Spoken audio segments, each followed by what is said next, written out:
Kings, queens, and in-betweens. Welcome back to City Boys Extra Time. We are here to recap all of Matchday 12's results in the MLS. And we got some wild ones this week, including the New York Red Bulls thrashing 7-0 over the LA Galaxy, Montreal Impact getting their first victory of the season, and the Portland Timbers taking down Sporting Kansas City in the late fixture. But before we get to that, my name is Ethan Thornton, and I am joined by two of my best friends in the whole wide world, Jacob Ratcliffe and the bandana man. No banana. Jacob, how are you doing, my friend? Gentlemen, it feels so good to be back. I took a week off. Little brother graduated college, so shout out to him. Went and attended a really beautiful ceremony, all things considered. Had great weather, great people there. Older brother pride tears definitely came out. So shout out to William. And then also, it's Monday, the day after Mother's Day. So shout out to all the mothers out there. Had a really nice like brunch-ish timeline with my mom yesterday because she did pick up a shift at Kirkwood Performing Arts Center. So shout out to all the moms, and specifically on this one, shout out to you, Mom. I love you. Grayson, how are you doing, brother? I'm doing good. I had a good little weekend. Watched Chelsea lose. It's almost the end of the Premier League season, so it's getting very stressful to be a Chelsea fan, but we're doing better than some other so-called top four clubs, whatever. But yeah. Otherwise, outside of footy, I'm doing all right. Doing all right. But yeah, I'm ready to talk about some MLS action this week, and we're back to another week of some crazy MLS goals.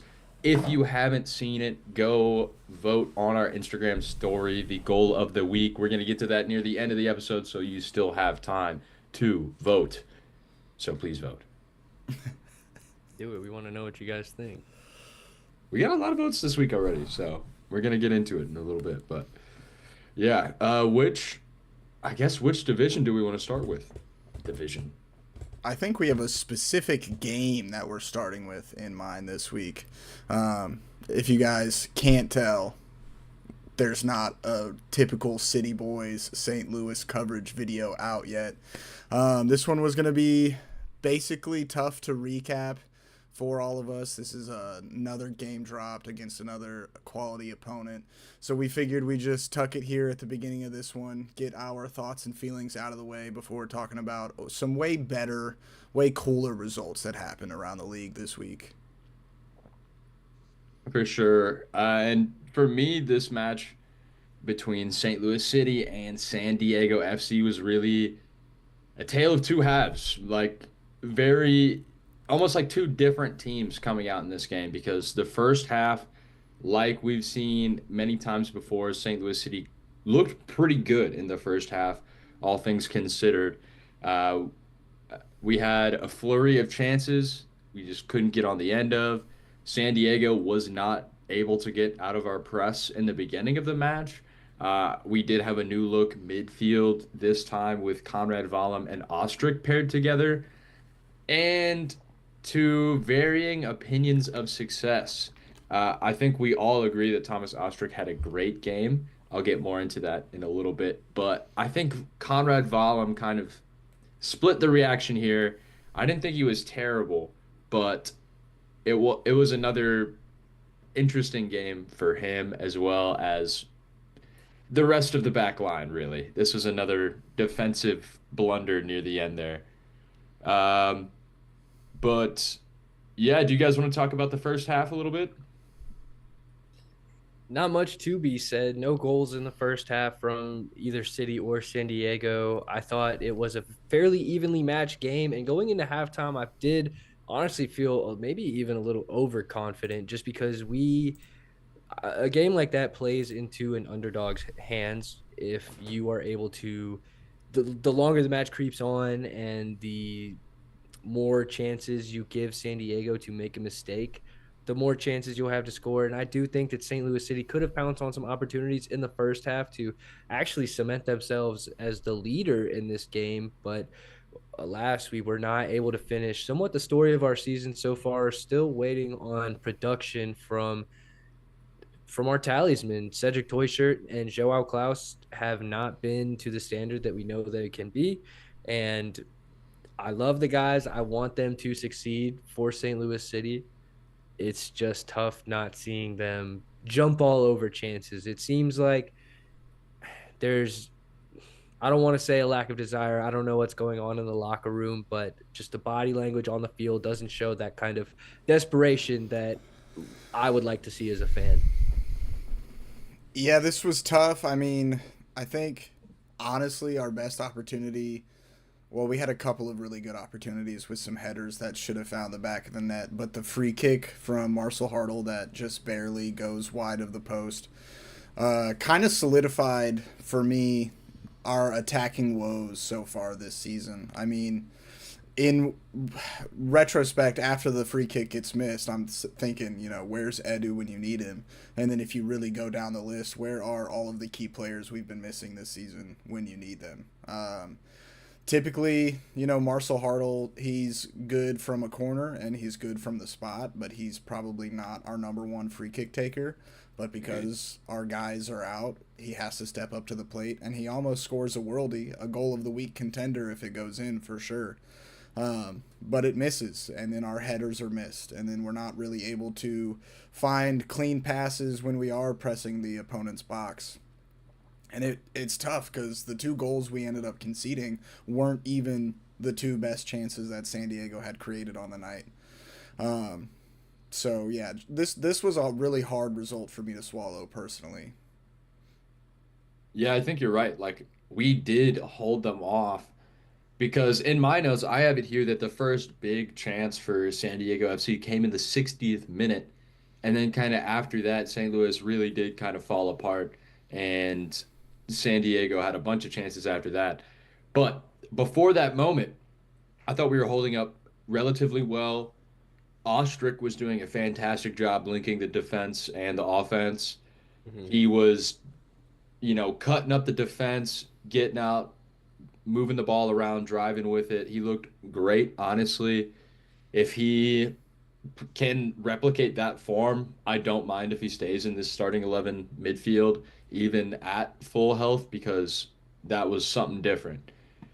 But it didn't really lead to anything else positive, really. I wish it freed up some more movement for Marcel and Toyster to do some action. I think we did create a good amount of chances early on. There was like a chance for Akil Watts that you don't really want Akil Watts on the end of these chances we're creating, but it's not like anyone else is finishing right now either. So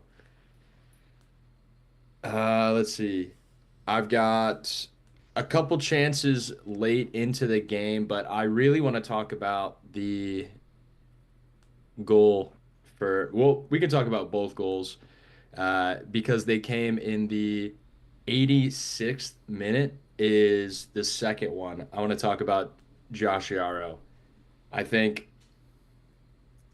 it he's such a hit or miss player because there's so many times this season that we've praised him at the beginning of the year, and then it all just it's consistently degrading. And I honestly was kind of surprised we didn't lose him in the offseason.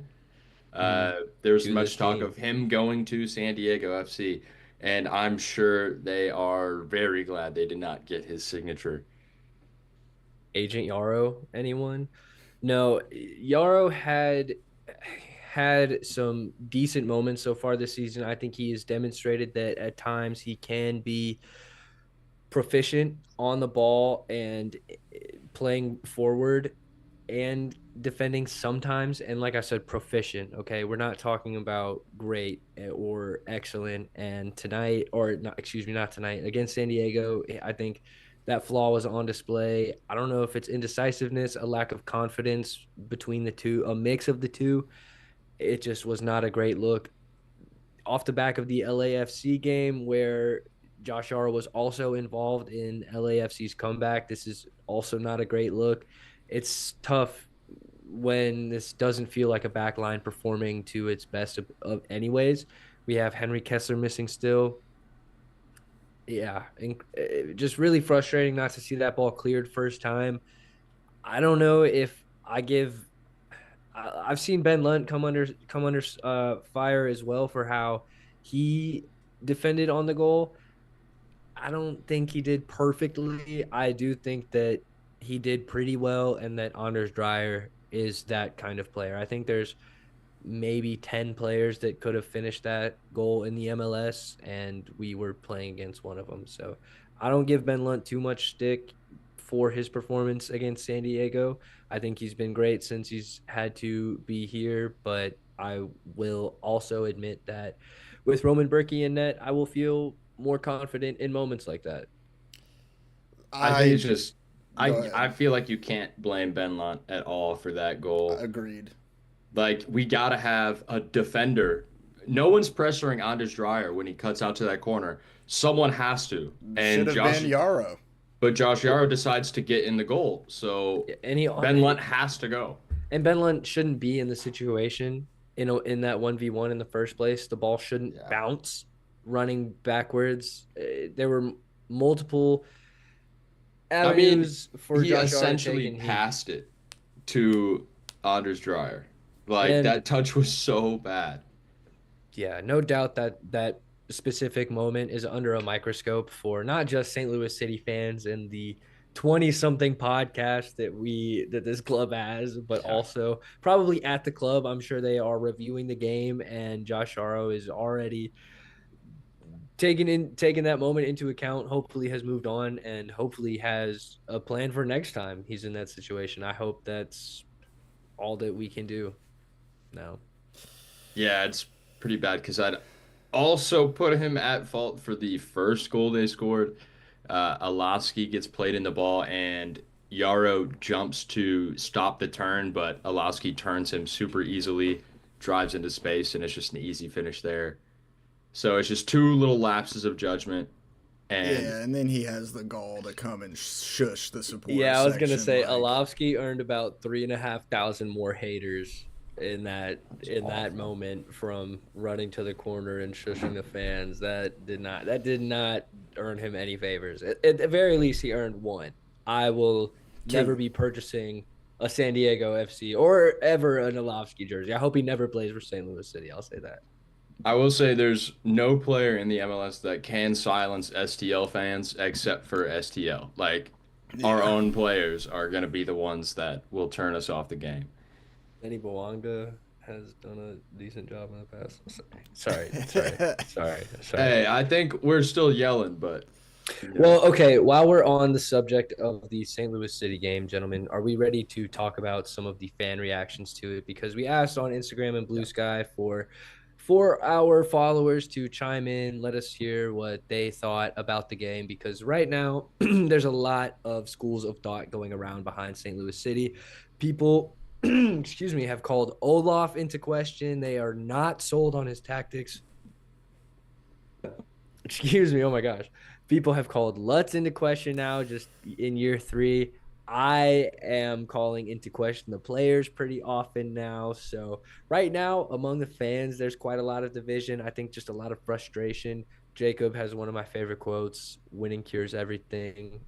I think if we were in a winning situation right now, people's questions would be more rational. But with all that being said, people are upset, and rightfully so. And so the Toasted Raviolis chimed in to say that Lutz needs to go before all else. Firing Bradley Carnell, and Olaf is just him saving face.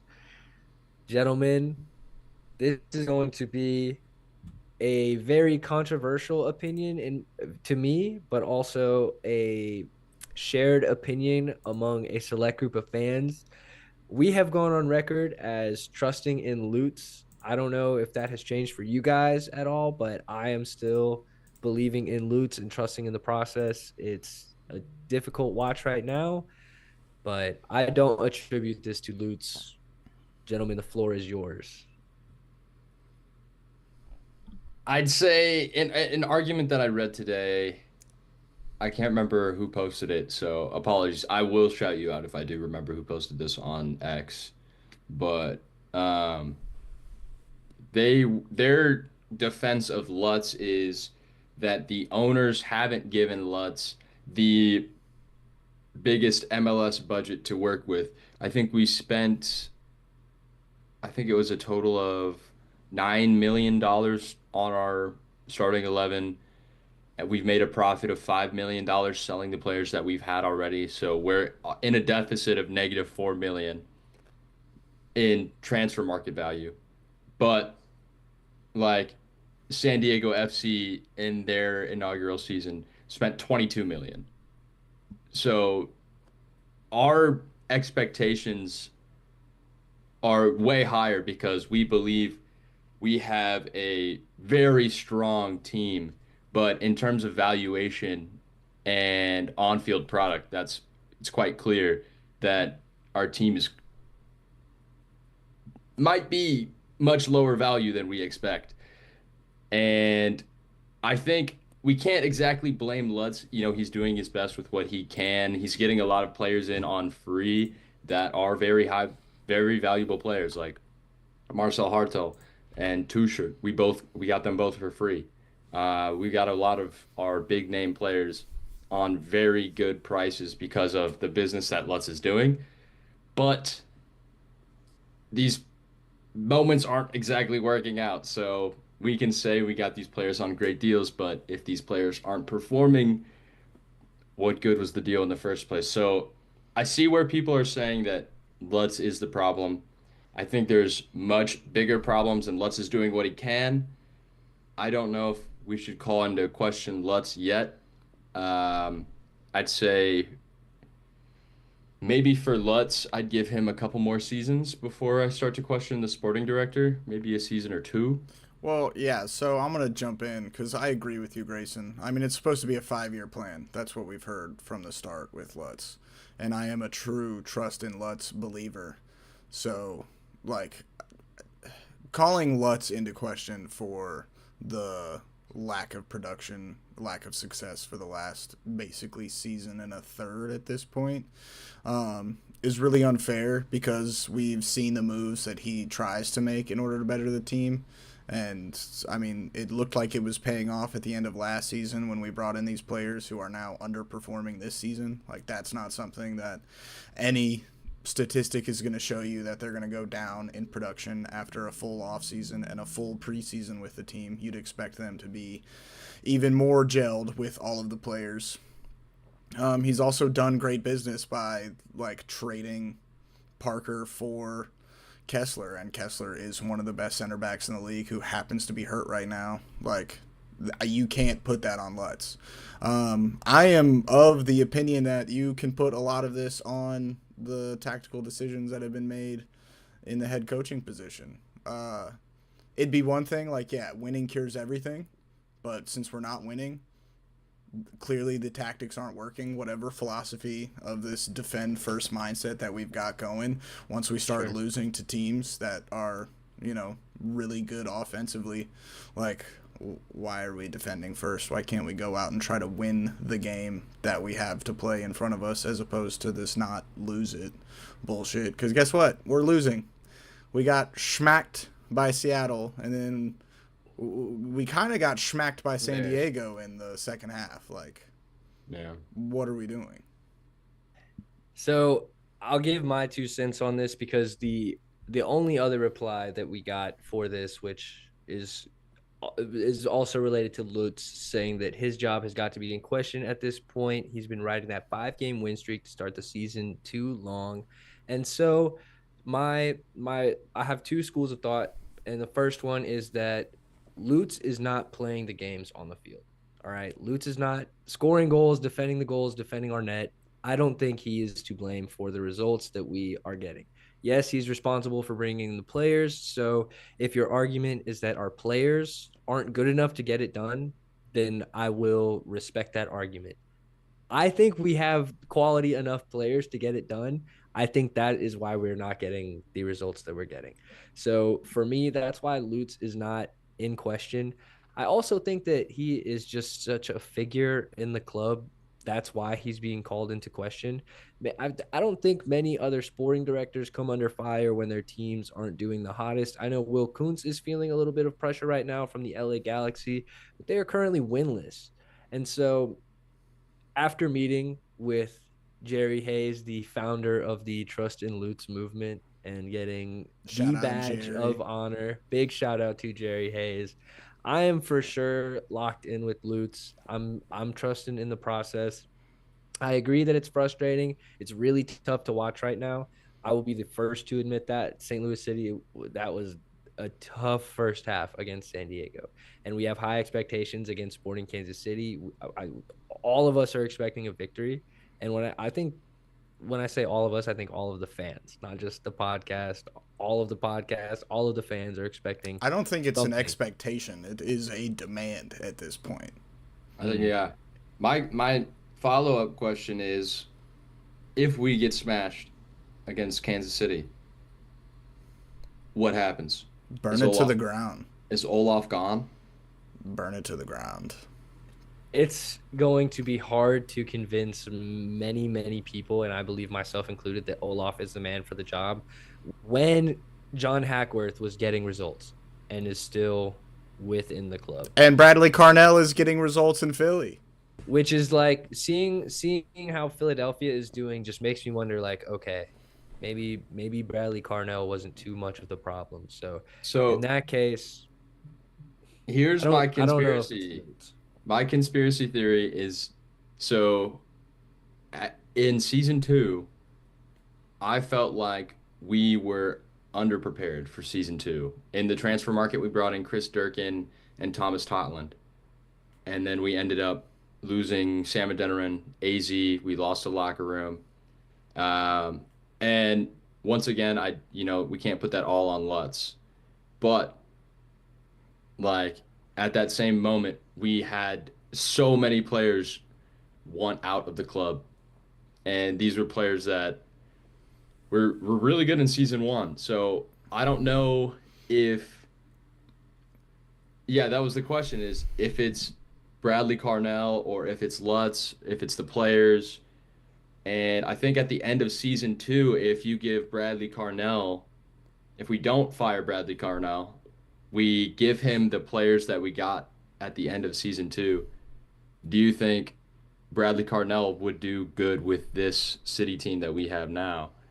And it is a much different team because we play a little bit different. Like, yeah, Bradley Carnell's much more high press Uh, compared to now we sit much deeper in our press. Like we're a mid block kind of team. We press high in moments when we have enough players to get up there, we'll press with two or three. I would say on paper, our squad right now is a better team than Philadelphia's squad on paper.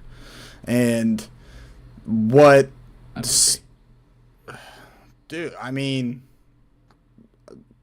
help me out in your vision. Who on Philly is like their top five earners aren't better than our top five earners? I think they are. I can only think of one person I would That'd take be a from good Philly debate. would be Ty Berrybo, and that's only because he's hot scoring this year.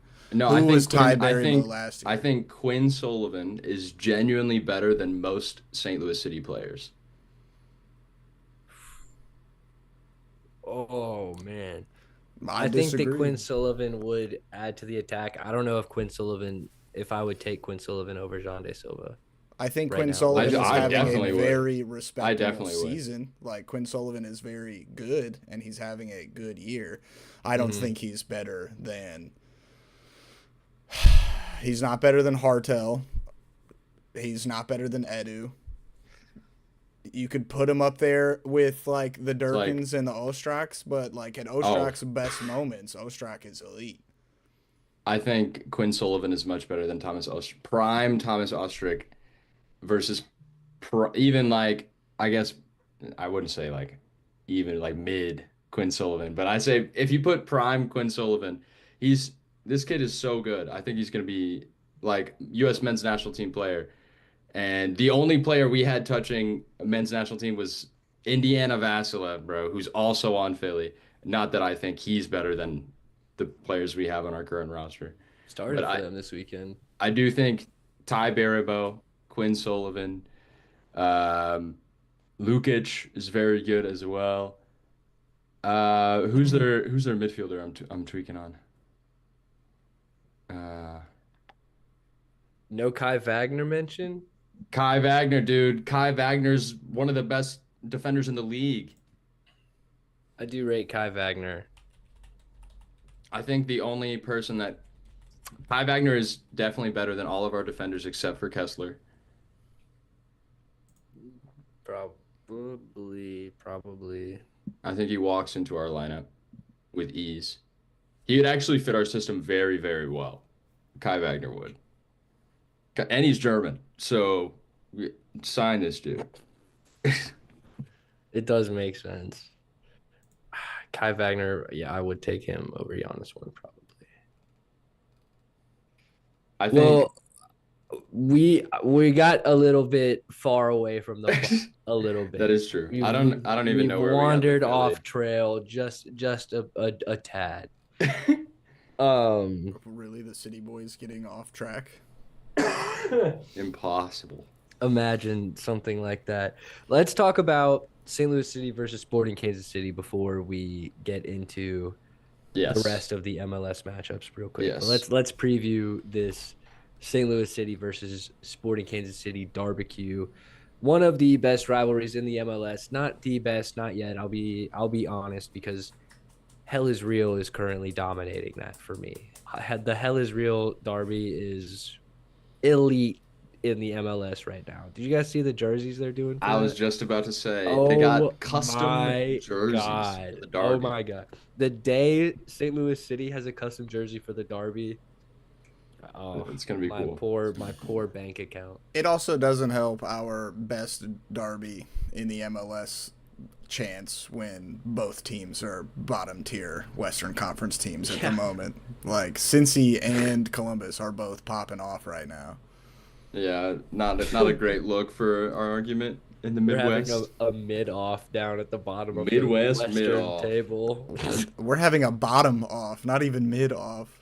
That's Oh, it's true. brutal. We're Where fighting do- for 11th place right now.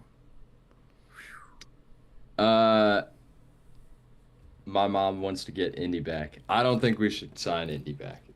I love him. I love him. I Indy don't think didn't we want to should sign fucking be here, Chris. I love you. I respect you. Happy Mother's Day. But Indy didn't want to be here. Yeah, I heard rumors that apparently he wasn't like so well received in the locker room. Dude, when I saw that, that broke my heart. That actually broke my heart. It is crazy. Like that's He's a just number one A vibes goofy guy. guy. He's a goofy guy. A1, I thought he would have been great on the pod. He would have been great.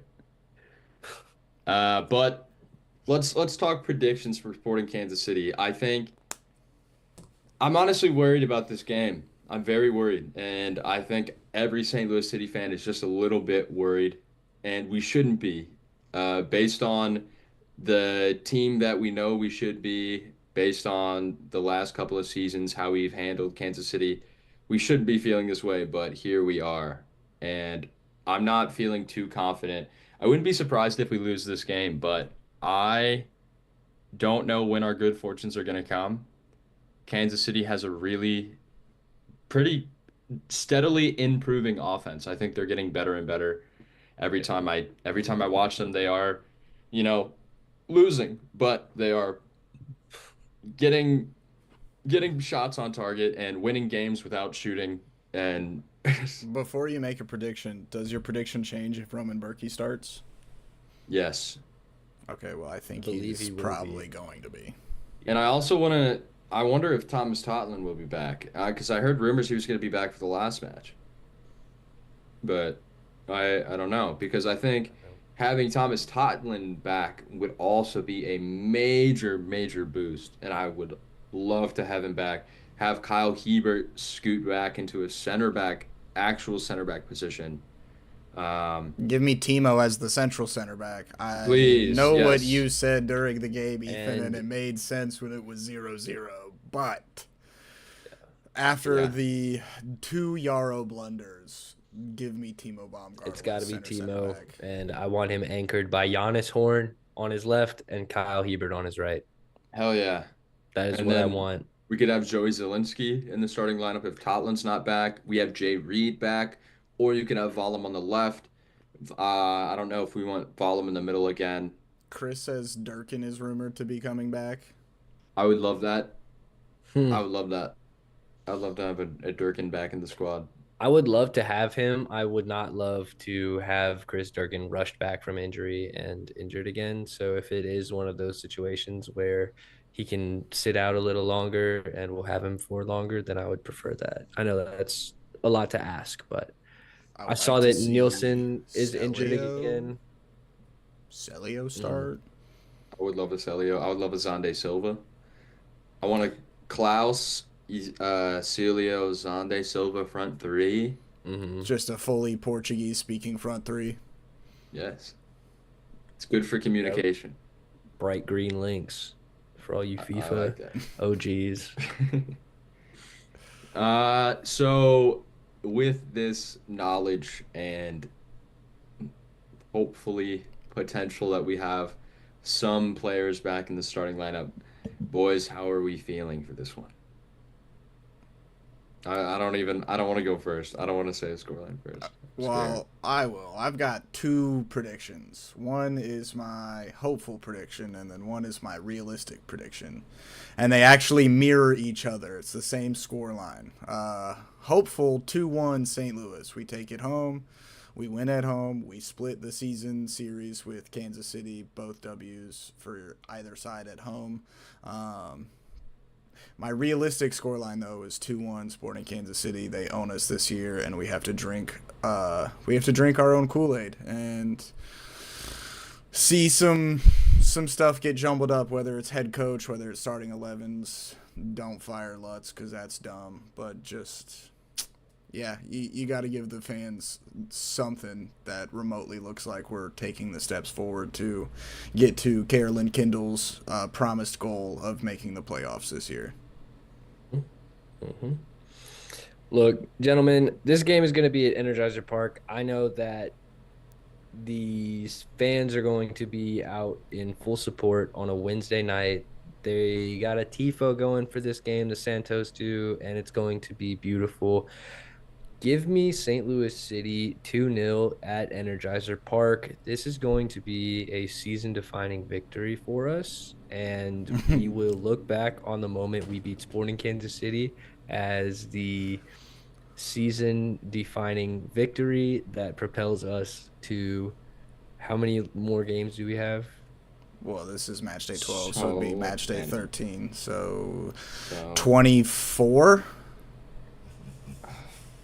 right? We That play propels us to 37, or do we play I think it's 34? 36, but you're making me overthink it now.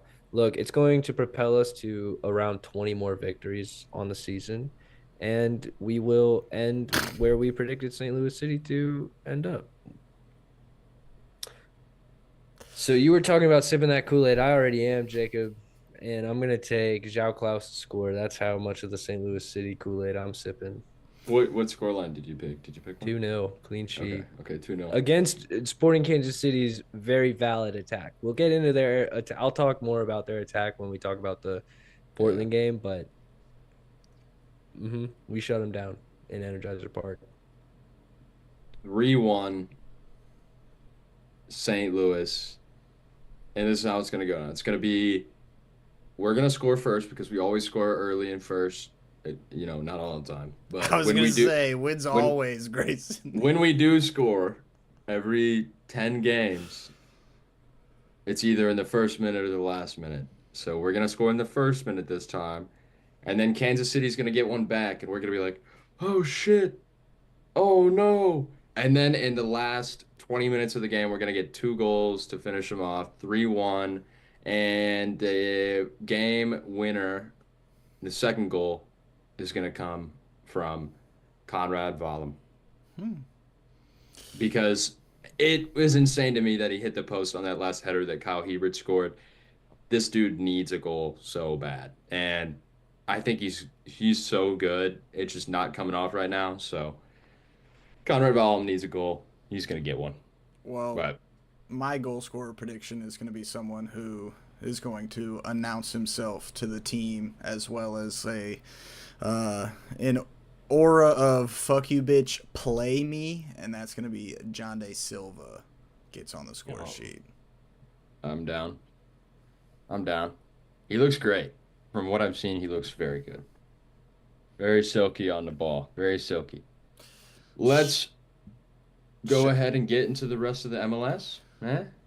I was just going to real quick before we switch over into the Western Conference games, knock out the rest of those. Shout out to Amy Murr. Uh, I think the three of us also say this as well, but she says, yes, I seem to say this every week, but this is the week for a win. Amy, this has got to be the week for a win. Yeah, we Yeah. got 2 tries this week at least. Surely one of them, and Yeah. it's. I think we got a better chance against Sporting Kansas City. All Well, right. who's got Western Conference this week? Grayson does. Let's Let's hear it, boss. get into it. We have two top of the West teams facing off in this first match. It's Vancouver versus LA. This would end 2-2. Of course, we have St. Louis City, San Diego, and 2-1. I almost forget that Kyle Hebert scored that last Yeah, second one. Kyle Hebert of all people as well. Pretty crazy. Houston, Seattle. Honestly, a controversial one. I'll get into it when we circle back. That game ends 3-1 to Seattle. Then we got Dallas, Real Salt Lake, a 1-1 game with a red card for Real Salt Lake as well. Colorado, San Jose. San Jose bouncing back. And we got a City Boy fan favorite on there. So we'll get back into that in a little bit. And then Portland versus Sporting Kansas City. Portland wins 1-0. So let's circle back to the top. Vancouver versus LA. Honestly, objectively, a very good game. Banger, banger, and that was such a good second half. Yeah, it would be LA taking advantage of early chances, pouncing on a rebound off of a long throw. And I wanted to point out that I think the long throw might be a new staple of the MLS because I'm seeing multiple every game, and I feel like I haven't seen that in a while. Listen, I rate that as a tactic. That is basically a free set piece. If you are within 25 to 30 yards of your box, why not take advantage of it every time? Yeah, we've seen, I think Kyle Hebert had it a couple times in his locker, and then I think he jacked one up, and we haven't seen it since, but Well, it we'll used see. to be shout out Jake Nerwinski slinging in long throw ins. He couldn't do anything on the field, but once you get him to the touch line with the ball in his hands, he could throw that ball in He there. could pump one in. Moving into the game, 18th minute, Denny Bowanga slots home a PK to double the lead, but Vancouver only needs one man to get them back in it. Brian White, Yeah, bar down header off of a long free kick. This is a very clean header. It's very nice. yeah. And then 69th minute, another header off of a free kick again to bring it level 2-2. And it was almost a win for LAFC. Jeremy Aboasi almost seals it, and it like barely skips over the crossbar. Very crazy, very unlucky, but 2-2 is the final score from this guy. That's a pretty good result for I think Both sides. yeah, I was gonna say for Yeah. both teams. For both teams to come away with this for with a point is very good. Vancouver will be glad just not to lose to LAFC, and LAFC will be glad to go and take a point off of the Supporters Shield winners right now. I Leaders. mean, start to the season, right? You see this matchup, you think LAFC all the way. Then you get into the season and you see it, and you're like, wow, this game is going to have fireworks, and it surely did not disappoint. I was unable to catch this one live, but watching the replays of it on YouTube, I was really upset that I didn't catch it live. I was like, wow, what a freaking game. Everyone who watched was treated to like probably some of the best MLS soccer you might see this season. Yeah, both teams have a really high quality offense. Yeah, I think Very Giannis under there, technical, Jacob. very technical. So yeah, I don't know if I rate the Tristan Blackman shouts for the U.S. men's national team yet, though. I don't. I don't think I think he's having a good season. He's a center back for the Vancouver Whitecaps. They had talked about that on the broadcast, and I just want to pump the brakes on that just a little bit, just a little bit. I think we're getting a little too MLS happy with the U.S. men's national team. Brian White, yes, yes, okay, that's the kind of form we're looking for. I'll take But Diego Luna on that uh team. huh, I think uh huh. he's nasty in the U.S. uniform. But yeah, let's maybe pump the brakes. Tristan Blackman, I don't know just yet. He's having a good season for Vancouver. Absolutely. Every bit of that. Every bit. But Yeah, I maybe thought not. that was absurd. Next match, let's get into it. Houston versus Seattle. And yes, this one is a weird one. So I definitely would recommend going and watching the highlights. Not that there's much coverage of the controversial moment because MLS loves to bury a referee mistake. It's true. Uh, Absolute beautiful goal to start off the match for Seattle when Paul Rothrock gets sent down into the corner. Nice looping cross. Danny Masovsky, man on fire. His fifth straight, right? Yeah, fifth straight game with a goal. Little free header at the back post. It's nothing. It's nothing. But Houston, like I've said so many times, look great. They create a lot of chances. And it would be a great call from the boys because Femi Awadesu would get his first MLS goal, heading home a cross. And hey, Ethan called it. We're Lock in talking. with us. Literally recommended to get him on your radar that his stock would go up. But Grayson, go ahead and inform the people what happened with Femi just 6 minutes later. Yeah, let's go ahead and before we get on this Femi Odesu hype train, and I'm not even gonna lie, I don't know what he did. I don't know because if you watch it back, Stephen Fry hits a clearance or a goal kick. I don't even remember, but it's a long ball flying in over the top. And I think it's Masovsky goes to challenge Femi Odesu for this 50-50 ball in the air. They both go towards it, don't make contact with each other. It bounces. They both go in for a header on the second try. Femi heads it away.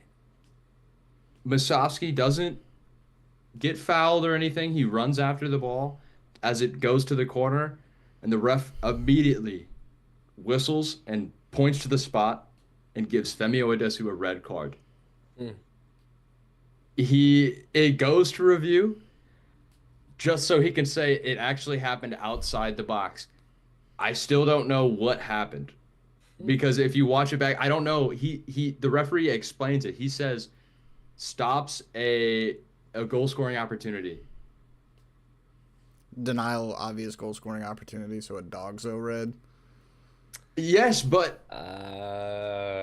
it was a denial of opportunity, but I don't know like what was the foul? Like It's there was funny because that's like 99% of a defender's job Yeah. on paper, anyways, To is deny to a goal deny scoring opportunity. goal scoring Yeah. opportunities. So like it's absurd. I think the referee said he like if you I was watching I turned on MLS 360 right after the St. Louis City game and I caught Dax McCarty talking about that and they're like, Dax, what'd you see from this? And he was like, I honestly don't know. It's because Dax McCarty is also a bad pundit, but continue. Ooh. Hey, either way, like there was almost like no good view of this foul, and I'm not even sure what happened. So it's kind of ridiculous. I feel really bad for Femi because honestly, it looks like he did nothing wrong. Yeah, I that don't, sounds like no one can I tell don't him get what it. he did. Yeah, and so yeah, he got sent off early on in the match. Luckily, it wasn't double jeopardy, and he decided it was outside the box. But Jesus Christ, the MLS reffing needs to be addressed because there's too many familiar faces in this league that every However, time you see them, there's something happening. Like it should not be like this. Uh, but then Rusnik. That's the rest of the game. Albert Rusnak from Seattle finishes off two plays from either wing. On the right wing, you had Pedro de la Vega cut inside, dribble through a couple players, lay it off for a nice finish. And then on the other side, Ryan Kent slaloming through another player, slotting it over to the side, and Rusnik finishing it again. It ends up 3-1, and Houston doesn't look as good as they did at the beginning of the game, but pretty unlucky red card there. I feel really bad because that was a terrible call. Quick question on that game, Grayson. Where do you rate Albert Rusnak as far as center attacking mids in the MLS? We love this conversation. Yeah. At least I love this conversation because there's a lot of good ones when you really dive into it, including Rusnak. Do you rate him among Georgi Mihailovic? I don't think he's on the level of Diego Rossi.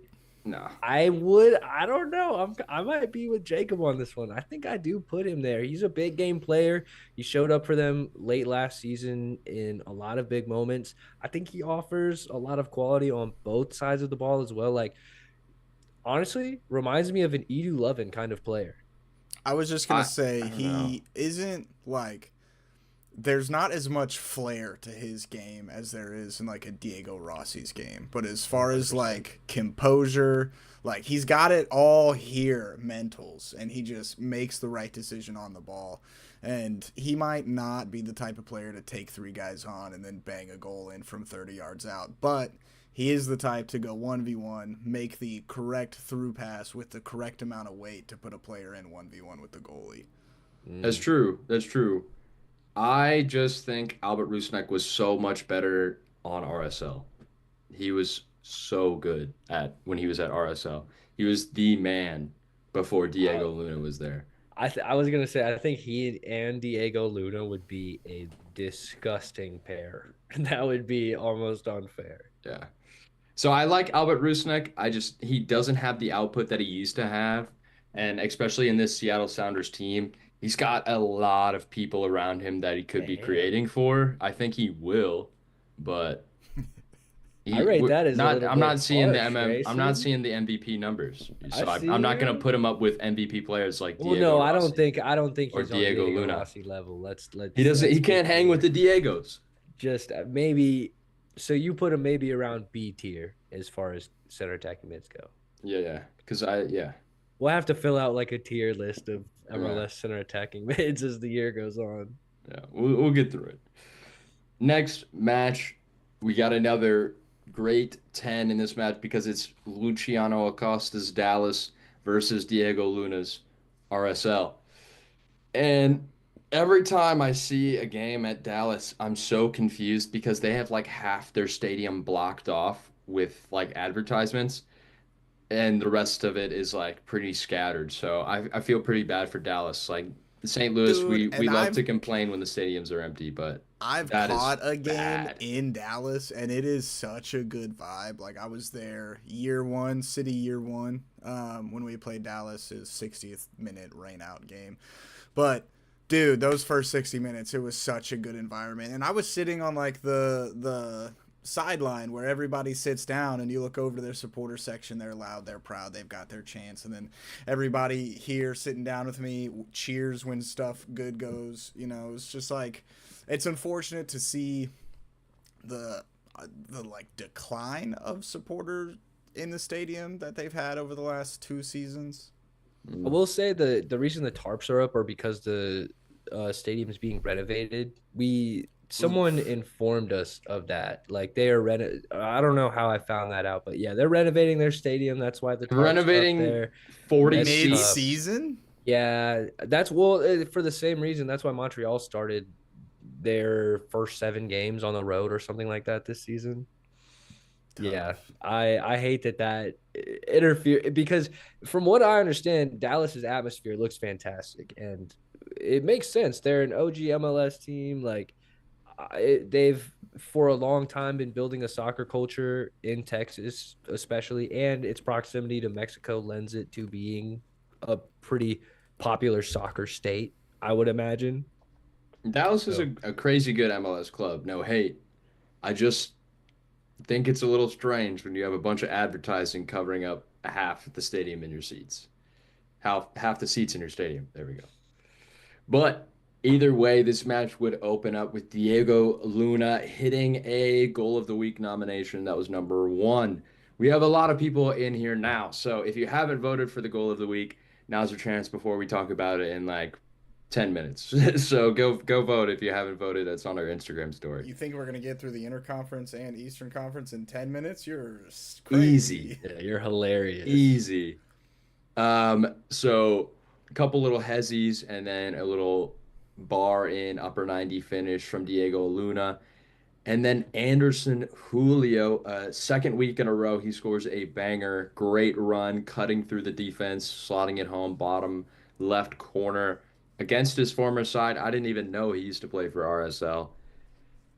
But then you could take the player out of KC. You can't take KC out of the player. Willie Agata gets a second yellow for diving and gets kicked out of the game. I did not know that. That's a comical reason to get a red Yeah. card. Yeah. And honestly, it might have been a penalty. It low key might have been a pen because it was Martin Paez. Willie Agata gets sent clear. He gets to the ball just before Martin Paez, and there is a little bit of contact, but Willie Agata goes down so easy. And it does look like he leaves his leg behind instead of just running so that there would be contact, when players just like drag their legs instead of running. I hate that shit. Either way, he's sent off. Ref doesn't like it either. So the game would end 1-1. So honestly, that's pretty good result for Real Salt Lake with that pen, but otherwise Real Salt Lake looked to be the better of the two teams. So kind of disappointing. And then Colorado versus San Jose. This one would end with San Jose on top and City Boys legend DeJuan Jones. We had to talk about him with a fantastic finish after he got 2 assists last week in his debut for the team. So he's on fire right now. Yeah. So City Should have players picked him take up. notes. Should have picked City him up. players, if you come talk to us, you're gonna be scoring. So just come Or talk to good us after luck. the games, and we'll get you right. Chicho Arango would double the scoring. This one I almost put on the goals of the week because it was nasty. He's one-on-one with Zach Steffen and chips it right over his head, like literally head level, and Zach Steffen just can't get it in time. Made him Oof. look like an idiot. It was so bad. It was such a good goal. Such a good goal. It was just dirty. And then I think Arango did get the last one as well to make it 3-1, but I honestly don't remember. Great game. Great game. And then last one, Portland versus Kansas City. Another normal, regular ass MLS bicycle kick here to start the game was for Santi Moreno, another goal of the week nominee. This one was just so clean and tons of great chances for both sides. I think Portland is clearly the better of the two teams, but as we said many times, Kansas City is improving. Their defense is still quite awful, but they're getting there. They're It's getting there. only John Scamp is He's good. actually a good goalkeeper. And if you haven't invested in Manu Garcia stock, I understand as a St. Louis City fan. He However, is kind of him. dude, he B is tier. going to. Well, probably lower than that. I mean, he hasn't scored a goal yet, has he? That's the thing. Yeah, we're still waiting on production, but as far as quality goes, I would not be surprised if one day we are putting him on the likes of Georgi Mihailovic because he has that kind of quality on the ball. He's from the Manchester City academy and that school. Yeah. But I know for a fact he was there around the time David Silva and Kevin De Bruyne were there. So if you are the understudy to those two players, you're going to be just That's pretty crazy. MLS quality. Okay, we'll put it like that. Hey, shout out Jeremy Clements. If you're still here, he said he's got to pop in and say hi. So I don't know if you're heading out, but it's Thanks, good Jeremy. to see Yeah, you. we got Good to to see you. we said hi to him at the game. That was awesome. We see him around. Anyways, That is the end of the Western Conference. So I guess we can pop up and look at the Look at the table. look at the damn table. Not a lot of movement at the top. We got the top three: Vancouver, Minnesota, Portland. The expected. We got San Diego popping up in fourth place after their little dub, whatever. Seattle Sounders are flying up the table, though. No They're now kidding. sitting in fifth place after a very slow start to the season. I think they were at Crazy what 12th at one happens point. when you win 3 games in a row. I would love a Wild. good streak. Other notable things, Austin has dropped out of that top three very fast. San Jose is working their way back up the table after a slow patch. And near the bottom, honestly, Real Salt Lake in 11th. I think they're a little bit better. I think they should be around 8th, ninth. That's not, a big jump, but I think they're a little bit better. And I also think that Houston is a little bit better than where they are right now. I think they should be probably better than Kansas City and St. Louis. But Maybe on paper, Grayson, but I don't know if I agree. I think Houston has not figured it out this season. And the reason true. those two teams are struggling for me is my 2 cents is both are missing a clinical goal scorer. And the reason I say that is because it's a symptom that I recognize in a team that I watch so frequently. I think that's one of the reasons why we haven't found ourselves higher up in the table because we just don't have someone to put away 10 plus goals in a season. I don't think I rate Diego Luna and I think he has that in his locker for RSL. That's the only player on their team for me. Anyways, Jacob, will you take us in between the conferences, my good man? Yes, I would love to talk about the interconference play this week because we had some wild score lines. But I'm going to start with the smallest of score lines, but definitely still an entertaining game. To your point, Austin is struggling, and they continue to struggle with another loss, a 2-1 loss to Cincinnati. And to be fair to Cincinnati, they were so dominant in this match, and if not for one of the MLS best goalies, Brad Stuver, this scoreline could be just as bad as the LA Galaxy scoreline. Evander has a hell of a goal in this match. Half volley, ball bouncing God damn it. inside of his I missed foot. that one too. It's okay. I've seen the nominees. I would put this at like number 5 for this week. So it's okay that it didn't make it into the top 4. There was one other one I know I didn't put in there, but we haven't talked about it yet, so we'll get into it. If we did, however, have an assist of the week, this assist from Evander would be up there as the top 4. He hits a Trivela outside of the foot. He's standing at the top of the box. Trivela's it back post, and Valenzuela also on the half volley is able to take it out of the air and smack it into the back of the net. Those were both of Cincy's goals in this match. Brandon Vazquez on his return to Cincinnati does get on the score sheet from the spot. It was a pretty cut and dry handball call.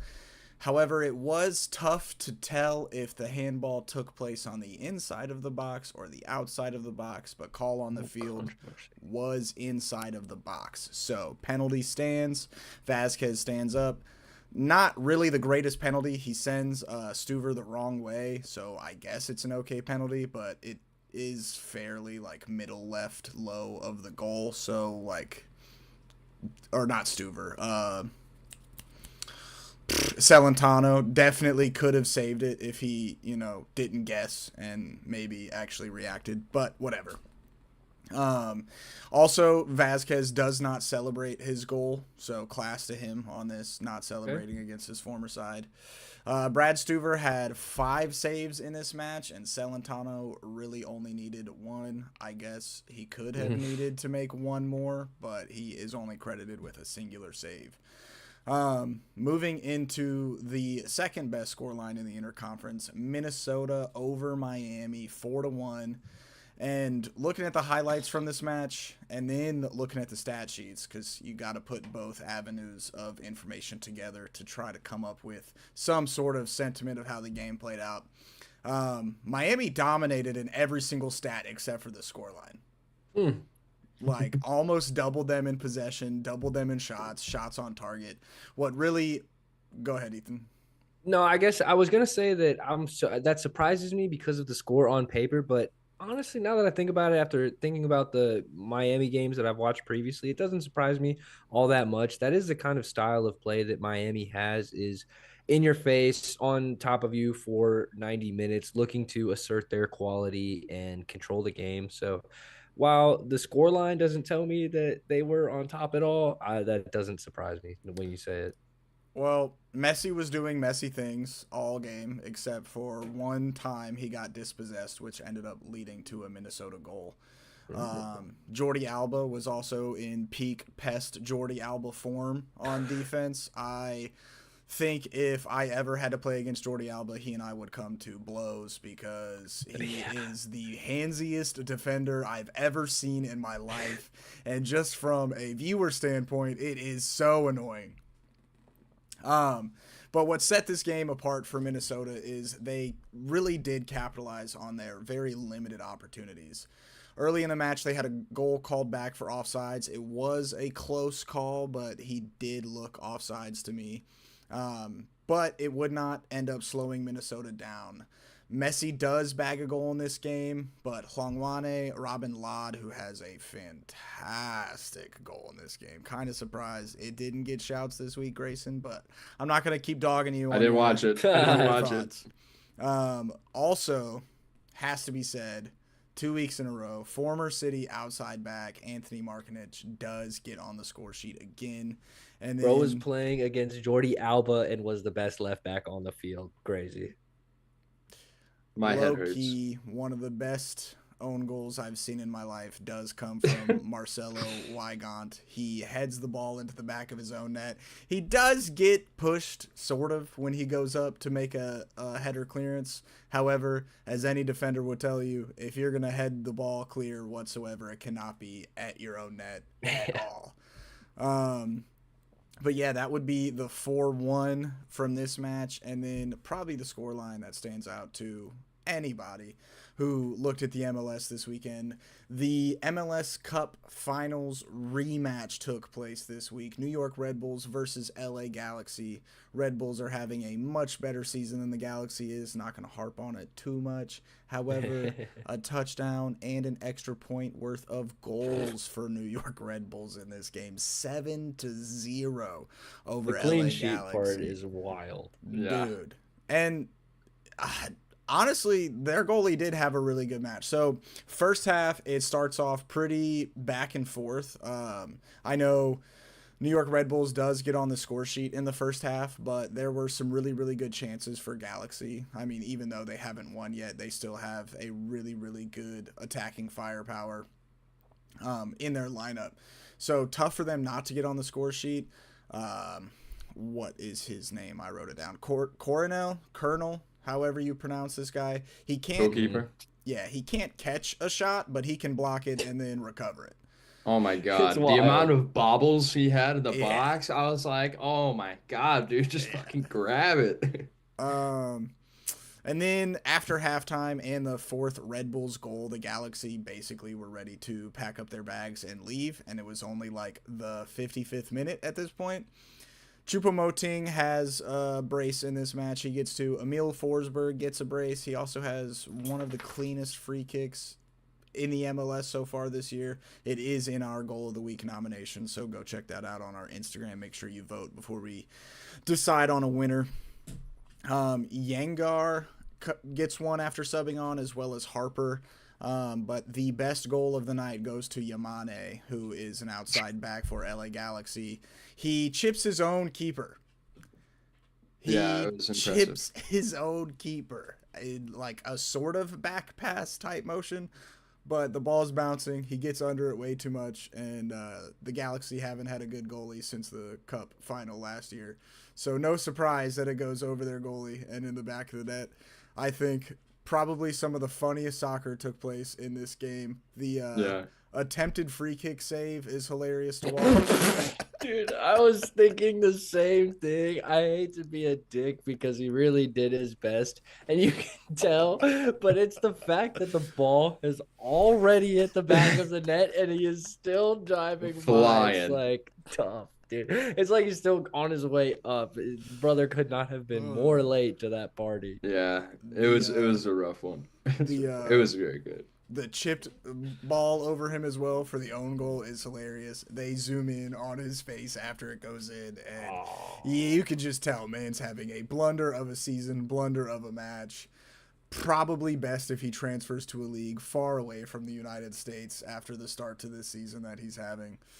But yeah, that will do it for the inter conference. Real quick, I will throw a name in the DP 10 tier list shout. Emil Forsberg, mm, two goals, two assists performance here. Dude, any time New York Red Bulls plays good, it's him. It's just him. true. So, moral of the story: if you want to score goals, come talk to the City Boys after your match against St. Louis. And if you want to be one of the best DP10s in the league, leave your family in another country and come play in the MLS. Yeah, I'll put Emil Forsberg probably in the A tier for MLS center attacking mids and the F tier for husbands and family men. Yeah. S Mother's tier Day for was dog not. mentality. Yeah. Crazy work. Crazy work. Anyways, gentlemen, we ready to hop over to my region of the world over on the Eastern Conference? Yes. Well, we're going to kick it off with the first game of the match day. And I was pretty shocked at this result, gentlemen. Chicago beating Atlanta 2-1. Hugo Kuiper scores again for the Fire as they find themselves in a decent bit of form. Can someone prescribe what the hell is going on with Atlanta? I've got no idea what is wrong with them. It is just a team lacking chemistry for sure. Toronto versus DC United. I forgot to write down the score like a It was professional 2-0. to Toronto. Toronto. It was a very surprising game, and what was even more surprising, thank you, Grayson, was Lorenzo Insigne scored a header. Yep, you heard This me right. for all I 4 feet of him. I did not make that up. A Lorenzo Insigne header indeed. A short king. Moving into New York City FC versus Montreal, we would see a Montreal Impact victory 1-0. You heard that right. Montreal wins away from home, no less, in a baseball Hey! stadium. Sound the alarms. Wait, were they playing baseball? Is that why they won? I don't think the Blue Jays were in town playing the Yankees that day, but Montreal Impact get their first victory of the season. Power to them. Next up, we got Orlando City versus New England with another surprising result, a barn burner of a game, truly 3-all in this game. For, in my opinion, two sleeper Eastern Conference teams battle it out in this game. 6-goal thriller that featured a Martin Ojeda hat trick. Talk about surprising as well. Out of all of the players on Orlando City to bag a hat trick, I would not have picked him. Gentlemen, the question that we'll be debating when we come back to this game is, will either one of these teams be making the playoffs? Because right now, it looks like at least one of them could. Atop of the Eastern battle is next between Philadelphia and Columbus, who also drew 2-2. The top five teams would draw in the East. Columbus nearly dropped this game, but would stay alive late with a late goal from potentially. I don't. Okay, well, Zawadzki scored the goal, but Max Arfston had a great performance. In Nashville versus Charlotte, Nashville would snatch the crown and take 3 points at home.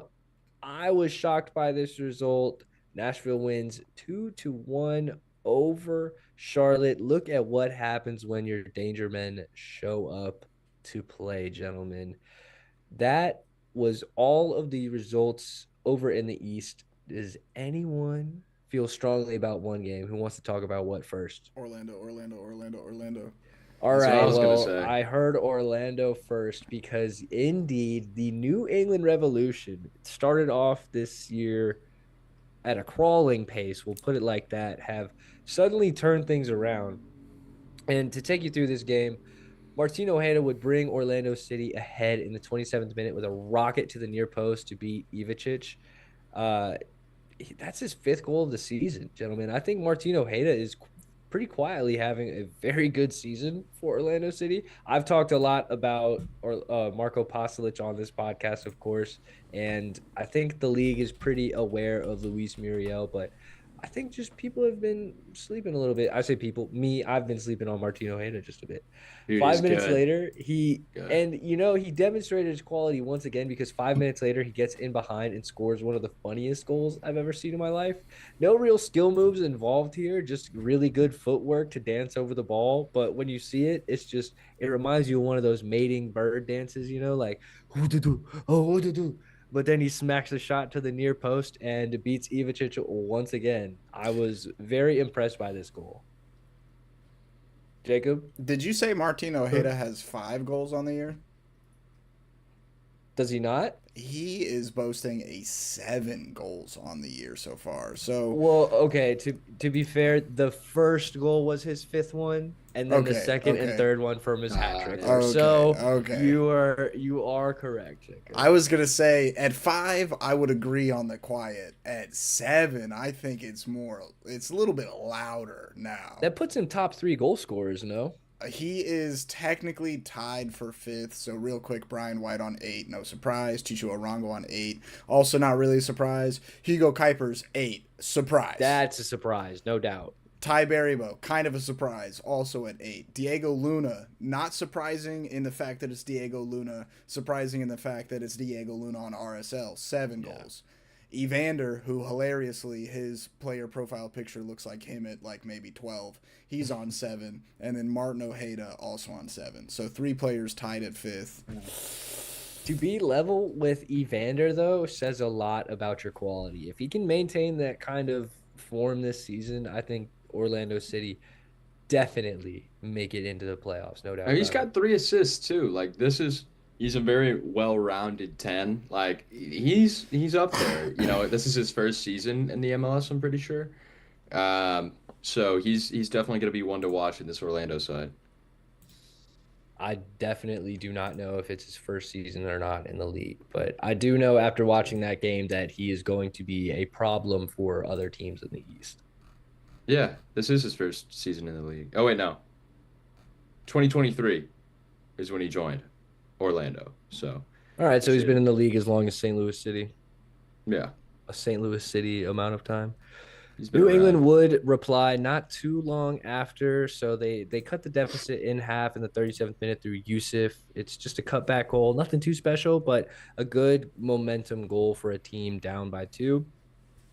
Matt Polster would draw at level before halftime with a good header. VAR would award Orlando City a penalty kick in the 54th minute, and Ojeda would complete his hat trick. Good penalty. However, once again, the referee would point decisively to the spot and get Carles Heel the chance to draw level, and Carles Heel does what he does and puts it away. Kind of a Panenka, kind of just a chip. Either way, I dig it. big cojones on the penalty kick, especially to bring your team level. Yeah, Carles Heel, I could tell he was feeling himself this game. Like he is in very good form right now. Another one of those, I believe, A-tier cams that is just elite in the MLS. Currently, in my opinion, carrying the New England Revolution to a good season. Look, Ivicic is a great Easy. goalkeeper. They have good spots on the field, but frankly, yeah, when I think of New England Revolution, I think Carlos Heel. He Period. is the thoroughbred pulling the wagon behind him for sure. Absolutely. Absolutely. And so I want to talk about the next game in the East, a result that surprised me quite a bit, and that was actually Nashville and Charlotte. Hani Mukhtar and Jacob Schaffelberg score in this game for Nashville. I believe it's Wilfred Zaha or no, it's Leo Abada, excuse me, for the Charlotte FC. But that's a very good result for Nashville FC. They started off the season a little bit slowly, but I think now that we are a third of the way through the season and Nashville finds themselves in fifth in the East, which, by the way, has been a very competitive conference so far this season, I think they will be absolutely delighted. So, Nashville in a good place right now. And on the other end of the spectrum, Charlotte is not. They have now lost 3 games in a row in the league. Their last good performance was against San Diego FC a while ago. So they've got a really good side. I think there's no doubt about it. But we have not seen them at their best in a while. It's kind of interesting. And to see what happened. I mean, they're scoring multiple goals a game, but it all went wrong when they faced the Revolution. The Revolution just shut them down Just 1-0, rattled the whole team, and dude. now Shook up their whole season. they're just different now. Well, I will say one thing about Charlotte FC is that Patrick Aguiman currently not contributing probably as much as they were expecting at the start of the season, or hasn't carried on that pace. Wilfred Zaha does still look promising, still finding his feet though. I think that's very fair to give him more than enough time to find his feet, as well as they've been successful so far this season. They're in sixth place, so for us to be Mhm. critical like this isn't saying all that much, I Yeah, don't think. 3 losses in a row is something to worry about, but when you're sitting in 6th place, you've got some room to breathe. Like, I don't think Charlotte fans are shitting their brains out right now. I think maybe if they lose 2 more games in a row, and I will say they've got Orlando next week, Well, that's a so heater of a game. I might be a little worried too. I think I'm taking Orlando in that matchup, truthfully. Me Just too. with the form that Charlotte's in, Jacob, I like that pick. I would take it as well. All right, gentlemen, we're not done with the surprising results in the East yet because I want to go back to NYCFC versus Montreal. 1-0 to Montreal in this. Boys, I was shocked. Okay, the last thing that I was expecting, and you can all but guarantee that if Montreal is doing well, Prince Owusu is the culprit. He's behind True. it in some way, and that's exactly how they grabbed their goal. Prince Owusu on the high press picks off a bad touch from the center back on NYCFC and just powers it home. I mean, just bang. He is Does this give inconsistently like that. does this give Montreal their first win of the season, or is this number two? This is the first one. Number uno. So there is one winless team left in the MLS so far this season. Pretty crazy. Pretty crazy that it's Crazy. last season's champions as well. Yeah. Yeah, So I yeah, think the only thing for me this game is like I think Montreal is a good side. They have a bunch of really good young players, but it really is what Ethan said. Like when you watch Prince Owusu play, his output hasn't really come alive this season yet, but he looks so good. well, Grayson, let me go ahead and just correct myself because I actually misremembered the highlight there. I tried to go off the dome, and that's what I get because in the highlight where he picks it off a center back, he actually misses the shot. He fluffs his chance, and so that's why I was saying that he's inconsistently like that. But the chance that he does get is in the 47th minute. He picks it up in his attacking third, right on the top of their attacking third, dribbles it into the box, cuts it onto his left foot, and curls it into the top left corner or the top right corner, excuse me. Absolute banger of a goal. And I think that goal was complemented by the fact that this game was essentially dominated by Montreal. All of the highlights were essentially Montreal highlights. There was a good chance for NYCFC in the 11th minute when Alonso Martinez got in behind, but he fluffs his lines. He tries to take it around the goalkeeper, and his effort goes wide. So I think this is a very, very bad result for NYCFC. A loss will never be a good result, but they have they're going to be thinking a lot about this one, and I would look out for them to have a chip on their shoulder next week because losing to one of the worst teams in the league is pretty unacceptable. One of the Yeah. last games in the East, kind of a boring result as far as the other games have been concerned, but I think has a lot of implications on the playoffs so far this season. Philadelphia versus Columbus, gentlemen. Jacob, one of your favorite players, makes a feature early on. AZ Jackson does not I'm tired convert of this his narrative. chance. I'm tired of this narrative. We gotta get you a jersey. We cannot keep up the AZ Jackson Jacob Ratcliffe love. It's not there. If anything, I'm happy he doesn't convert on his chance. That boy needs to go ride the bench somewhere in the Philippines. He's ass. It is manufactured love, no doubt about it. But maybe one day we'll see an AZ Jackson jersey in your background or something. We got to On get that fire. that goosebumps, the goosebumps goo kit with AZ Ugh. on. Well, Grayson, a player that you mentioned earlier on in this episode, Quinn Sullivan would find Ty Berryboat in the 44th minute to claw ahead 1-0. Columbus was beaten off a free. I I can't even read my own writing. My word. Uh, Ty Berryboat owes Quinn Sullivan like a nice dinner or something, man. Quinn Sullivan has like or something assists, and most of them are to Ty Berryboat. The combination has been one of the best in the MLS so far this season. Max Arfston would actually score the Columbus Crew's second goal. Gentlemen, I have been really impressed by Max Arfston this season. I feel like this is the second week in a row that I'm talking about him. He finished first time. I don't know why MLS defenses can't game plan for Max Arfston. It seems like he is right now the X factor for the Columbus Crew because without his goal, they would have dropped a point here. Yeah, I'm trying to see. No, this isn't his. I keep forgetting because I kept feel like every time I watched a Columbus Crew game, the announcers are talking about how it's his rookie season, but they're talking about how he is an MLS Next Pro product. He played for the Town and then went through the Crew and then played for or Crew 2 and now plays for the Crew. So it's not his debut season. He is only 24 years old, but he is having a pretty standout season this year. He's He's got 3 goals and 3 assists this season. And last season in 42 matches, he had 5 goals and 7 assists. So he's well on his way to beating his goal tally from last season. Every time you watch this kid, he is involved in the Columbus Crew attack. So I have no doubt that he will start producing more numbers than he has previously. I think this kid is very good. He's the kind of player that gives me the vibe that he will go and succeed over in Europe. He's very much the modern day fullback. I pretty much only see highlights of Max Arfston in the attacking half. He really does play like a winger.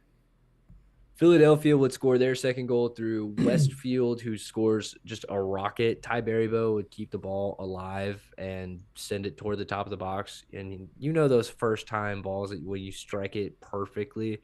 One of those, I was shocked it didn't fly through the back of the net. So absolutely crazy.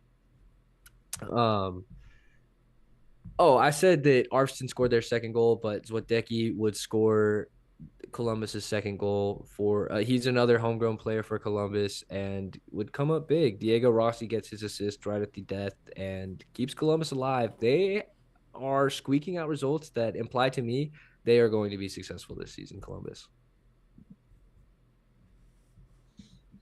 That wraps up the Eastern Conference, Oh, gentlemen. no way. Well, let's look at the Eastern Conference table real quick. Let's see. So, kind of as expected, we've got a very respectable top four with honestly a surprising club on top. We've got Cincy sitting on top. They are tied on points with the Columbus Crew, sitting on 25, Philly with 23, and Miami down to fourth on 21 after they were, I think, the last team to be undefeated. But they've now got 2 losses, picked up a couple draws. So they've fallen a little bit down on the table, but I still have no doubt that they're competing for Supporters Shield here. Nashville and Charlotte sitting in fifth and sixth is honestly not bad. I think both teams are on different trajectories, as illustrated by this past matchup. New York Red Bulls going up as well, Orlando trending up, New England trending up, and everyone else on that table is really trending down. I think Well, Montreal Chicago, did just get their first win. that is true. Congratulations. Still, if you count them out, I understand. It's a big 3 points, but in relation it's not like this. It's like that's how much advancement they've made. Okay. Yeah. Orlando.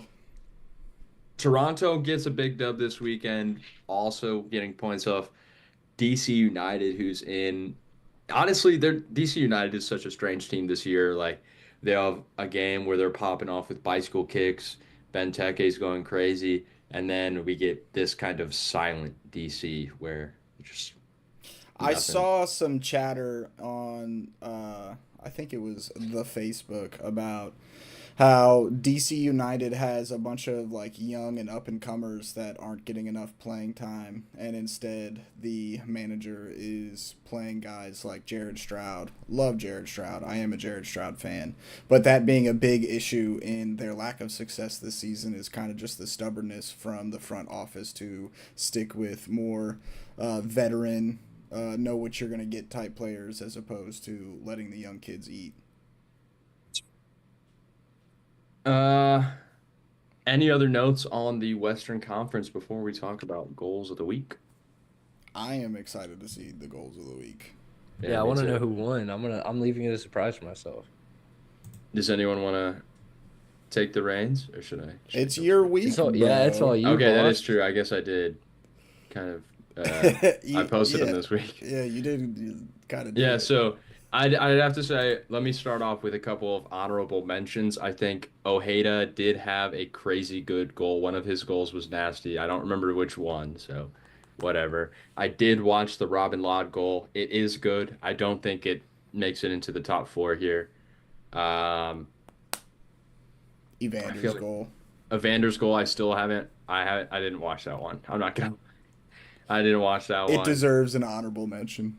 So it deserves an honorable mention, I'm hearing, so I will mention it. Honorably. Honorably. Minnesota Miami game, I didn't watch too much of it. I'm sure Carl Seal had a great goal. We'll see. Or not. He probably created something crazy, but anyways, so let's get into our goals if it's gonna load here. Number one, of course, was the Diego Luna little footwork in the box and then putting it upper top left off the post and in. Number two was ah Was it the bicycle? yes, number Mhm. two was Santi Moreno's bicycle kick to win over Kansas City. Number three was Emil Forsberg's beautiful free kick to the top right corner, beating John McCarthy. And then number four was Hani Mukhtar's volley off of the beautiful back heel flick on. And it really does not want to load for me right now. Hold up. It's okay. I'm out of focus. Okay, here we go. And the winner of the vote is gonna be Hani Mukhtar. Oh. Wow. Hani Mukhtar wins the vote with 36% of the vote. Diego 36. Oh, 30, shit. 36% of the vote. Diego Luna would get number two. That was my personal vote. I like Diego Luna's goal there. And then Santi Moreno and Emil Forsberg tied with 18% of the vote. So interesting one. Interesting one there. How many votes did we have total? So we had, I think, I can't read. 28 votes? Wait, no, that's not true. I think it's a little more like 12. I just Yeah. I was gonna say 28. That might be our most interacted with poll. I guess Jesus that number Christ. the number's the views. So some of you just looked and didn't even vote. Embarrassing. we'd Where's love your to know what you where's your thought. pride? Use your voice, people. Let your voice be known. We can't have a goal of the week without you guys. So let's see who voted for Hani Mukhtar. Read them out. Read everyone. Who did it? Who voted Stop for it, Hani Grayson. Stop Mukhtar? it. Don't read Who did it? everyone's votes. That's not how voting works. Oh, Trevor did. Of course it was Trevor. Trevor. Of course it was Trevor. We boo him. But either way, Hani Mukhtar gets the goal of the week. Congratulations. Yeah. Come talk to us, and then you'll probably score another banger next week. But who knows? I can't promise anything. Cool. Well, Ethan, I think you should hit him with the outro, brother. Jacob, I would be delighted to.